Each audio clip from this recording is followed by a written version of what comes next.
Welcome back to the Aromatic Mystery School, and I am with Katie Holland, who is our sacred dance teacher, and we have a course going at the moment called Sacred Dance and Blue Lotus, and it's the second part coming up on the 26th of April. And it's about the iniquity of the ancestors. And I thought I would just check in really with Katie and talk a little bit about what's going to happen on the workshop, but also about how Blue Lotus helps us connect with the ancestors. Hello, Katie. Hello, nice to see you. It's lovely to see you. And I'm really excited for this workshop, I have to say. It didn't really land that much with me when we first started thinking about it. But as I've thought more about different aspects of what we can think about while we're doing it, it's really excited me. So the first thing is that we inherit gifts from our ancestors, do we not? And Yes. I mean, that's the greatest gift, really, isn't it? To be able to bring through kind of innate talents from the ancestors. So using Blue Lotus for that is going to be really helpful. What's your thoughts about it?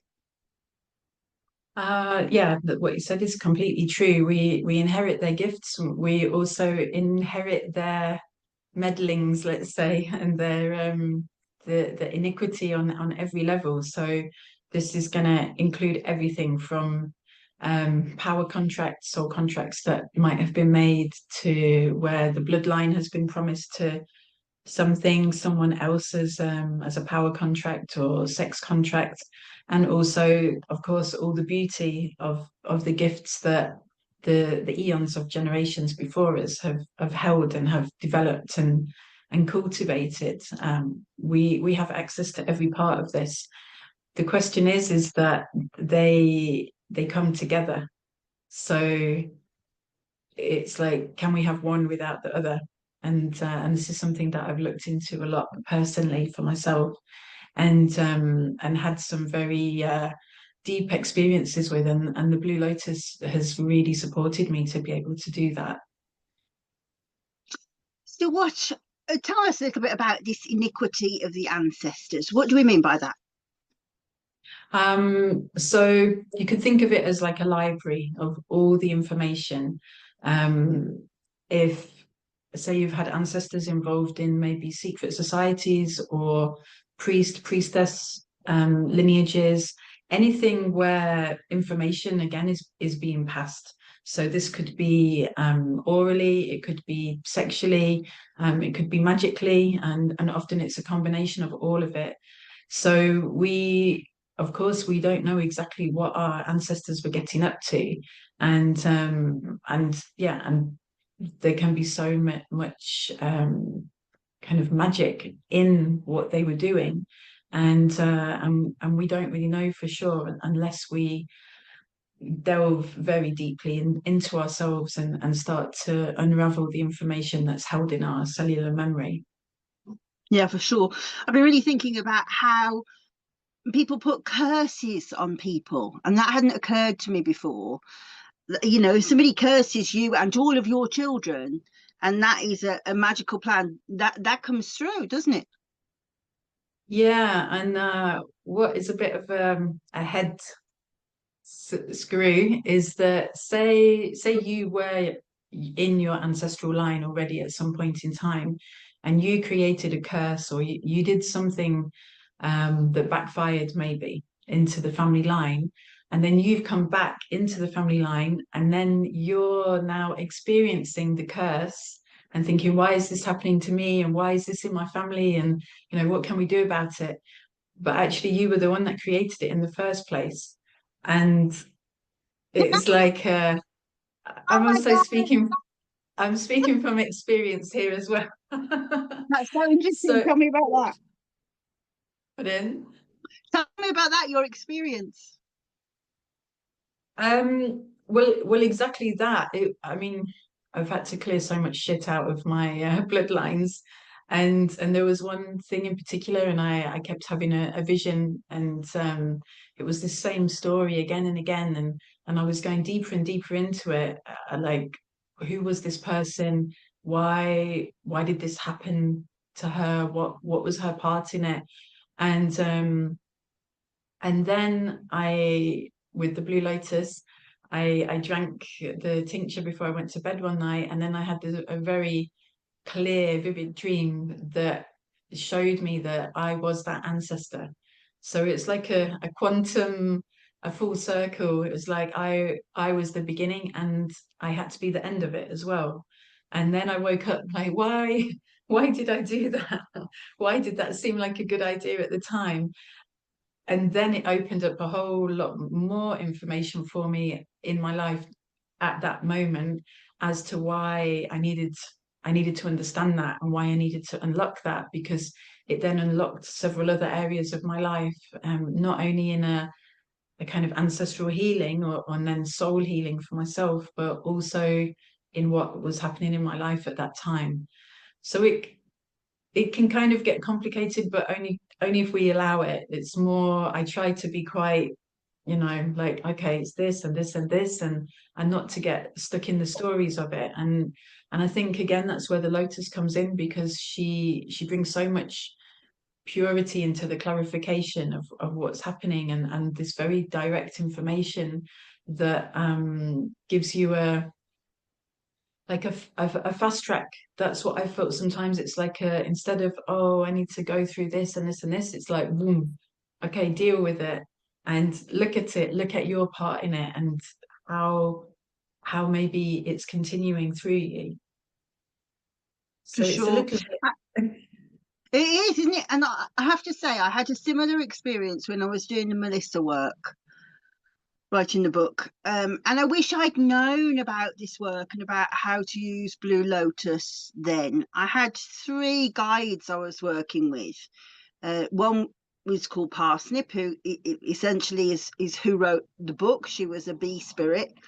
Then there was Empado, who I still work with, who was a priestess of Britomartis, but also the nymph of the spring on the side of the Acropolis. And then a bee priestess by the name of Melit, who had, you could find her in history many, many times over, but she had been offered up as one of the tributes to the Minotaur. And so she had this overwhelming fear of going overseas.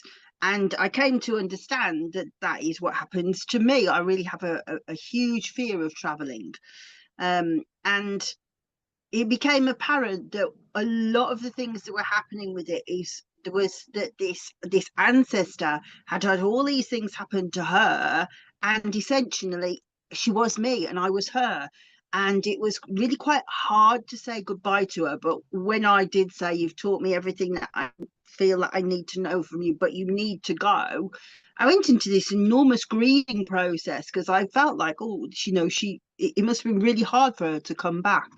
But I think that if I'd have been able to do this work that you've been teaching me about how to use Blue Lotus, which is yes, a fast track into that information, but also how to move the somatic stuff through the body with dance, I think I would have had a really much easier ride with it all, really. Yeah, yeah. And when I say fast track, I'm not meaning that things can be bypassed and that you can just go, oh, okay, let's just do it, and I don't have to deal with anything else. But I mean fast track in a way of, yeah, of the clarity. I think that we don't have to kind of mess around with the front layers of things and get lost in the stories. We can go to what I call the root of the root. And of course, the Blue Lotus and her root system is so complex and windy and wiggly, and there's so much held in there, and it's easy to get lost in ourselves with this, and also get lost in not only our own perceptions and judgments of things, but all of the ancestors' perceptions, judgments, experiences, and their agendas as well. So it's like a fast track in like cutting out the crap basically, and go to what's needed to be looked at. For sure. And I think that as a tool, you're using it while you're dancing, but it speaks to you through so many different mediums, particularly when you're asleep as well.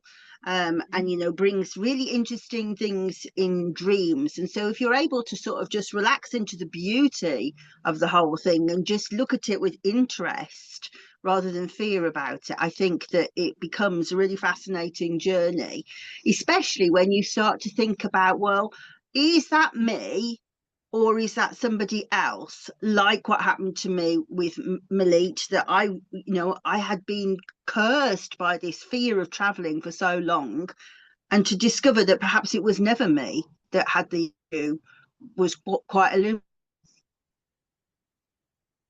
Exactly. It's you could think of it like we're in a net of all, like I say, their judgments, their fears, their experiences, their deathing experiences. All of this is kind of held like a fascia. It's through our body and it's all around us. So it creates lenses that we then perceive life through. And also maybe we're hearing, it might not be on a conscious level, but maybe we've got the ancestral voices in our ears, like, don't do it this way, you should be doing this. And I never got to complete this, so you can do it for me, and then I can live through you to fulfill my mission or my purpose. And so we have all of this chat going on. And then as an extension of that, we've also got it from the collective. So we're processing so much information all at the same time. And I feel that it's so important that we kind of pare it back to find what is my voice, and what's the true information, which often is much more simpler than all this chit chat that's going on. And that's Mm. also where the iniquity comes in, because you could say we're downloaded with it through the umbilical cord at conception, and often the oldest child in the family gets the most, or like the strongest part of it.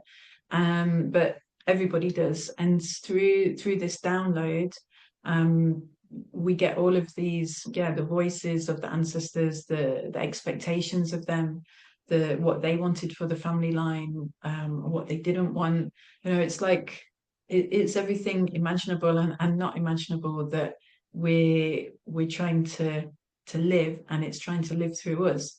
So when we can let go of this, life becomes much quieter, much simpler, peaceful, happier. And I feel it's so important that we understand this and do this for ourselves. I think I've been really thinking about a homeopathic sort of theory called miasm, which is the Mm-mm. inherited dispensation towards a kind of disease, and that everybody carries these different miasms through their body, and you tend to have like this particular disposition towards certain different diseases based on things that have happened within the bloodline. So, for example, syphilis, for example, it's such an insidious disease that it actually makes chemical changes to the DNA, and so you have this inherited disposition towards a certain disease. And I'm fascinated to think about how Blue Lotus could help with that when we're unpicking the threads of the roots of somebody's disease, that where you actually were born with a dispensation to having this psoriasis, to having this eczema, for example, but then also your parents influence that by the way that they treat you about the fact that you have this flared skin, you have these allergies, you have to be careful when you go out, and all of those things. And when we're talking about Blue Lotus as a way to touch on past lives, but also the ancestors that are still living that have influenced our lives, and unpicking those as well. Yeah, I suppose again thinking of what I said with the roots being like spaghetti, so interconnected, and then with the neurons in our brain, and where maybe they're not, where there's maybe dissonance. And you could think of it in the same way with our genetics, or with the fascia, in our thoughts. Like we have these glitches because of traumas, whether our traumas or ancestral, that we're carrying epigenetically, and then it creates these miasms. And several times I've been to homeopaths, and they've treated me for this kind of thing. And and so I feel like the lotus is a connector. It's like an creating new neural pathways, but not only in the brain, it's in every part of our story and of the ancestral story. So she's building or supporting us to build the missing links, that we can connect the dots between this and this and this, and okay, this is why I feel this way, or this is why I respond in that way. That's why I get triggered for this, and that's why I love this so much. And so it's like polishing a jigsaw puzzle. The picture's becoming clearer and clearer, and the pieces are becoming more melded together. And again, this is my personal experience of what I felt in myself through the lotus. Every time you talk about those tangled roots, I keep thinking about the terms of your term of the iniquity of the ancestors, and I keep thinking, oh, what a tangled web we weave when first we practice to deceive. And you got the tangles of roots. The two are completely woven in my head now. Yeah. So I'm really excited for next Saturday. Of course, we are welcoming anybody who didn't make it to the introductory workshop, and we have recordings of the introductory workshop as well if people feel that they missed something important. Anything else you'd like to say about Saturday?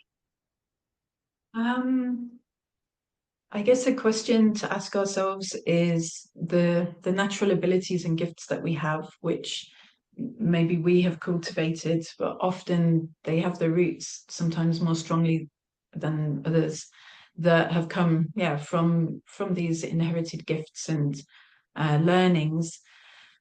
And often this comes also with what we might think of as curses or sort of negative epigenetics.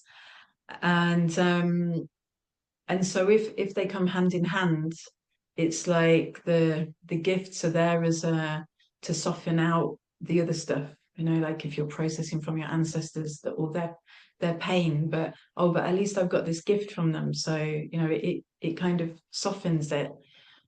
So to really truly release from this iniquity, we have to give all of it back, the gifts as well. And this is the crux of everything. So if I give back all of the pain, the trauma, and all of the gifts, then who does that make me? What am I left with? And this, I feel, is a very big question, and I've been through this myself as well. And doing this, it was one of the most difficult things I've ever experienced.